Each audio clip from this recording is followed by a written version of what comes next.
ఉద్యమకారులను ఆదుకుంటామని ఎంతోమంది అమరులైనారు. వాళ్ళను ఆదుకోకుండా ఉద్యమం చేసిన వాళ్ళను చూడకుండా గెలిచిందాకా ఉండి ఈ కాంగ్రెస్ ప్రభుత్వం కూడా ఆదుకుంటానని హామీలు ఇచ్చి నెరవేర్చలేదు కనుక నెరవేర్చాలని కోరుచున్నాము. ఈ ఈ ప్రభుత్వం నెరవేర్చకపోతే వచ్చే ఎన్నికలల్లో పరిణామాలు ఎదుర్కోవాల్సి వస్తుందని కోరుకుంటున్నాం. ఉద్యమ పోరాటంలో మేము పోరాటం చేయటం జరిగింది.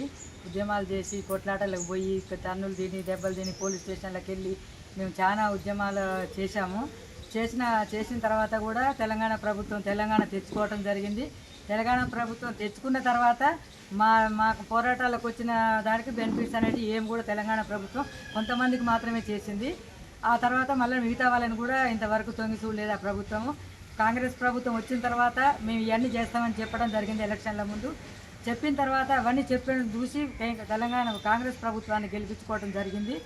ఆ కాంగ్రెస్ ప్రభుత్వం కూడా వచ్చి 2 సంవత్సరాలు అవుతున్నా కూడా మా ఉద్యమకారులను పట్టించుకునే జాడ లేదు.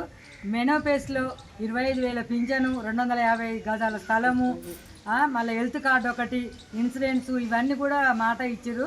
4 రూముల ఇల్లు కూడా కట్టించిస్తామన్నారు.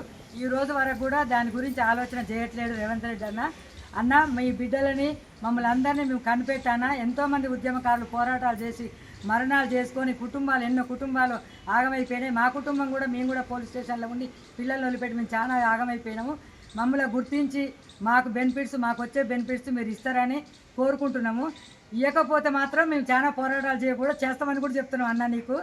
మరి మమ్మల్ని కనిపెట్టి మీరు చూసి ఏం చేయాలనేది మీరు చేయాలి. ఖచ్చితంగా మా కోరికలు మీరు తీరుస్తారని మేము ఆశిస్తున్నాం.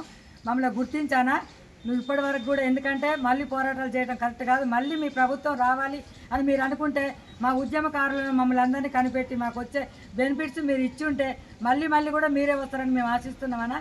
కానీ మా కోరికలు మాత్రం నెరవేర్చాలి, మమ్మల్ని ఇబ్బంది పెట్టొద్దు.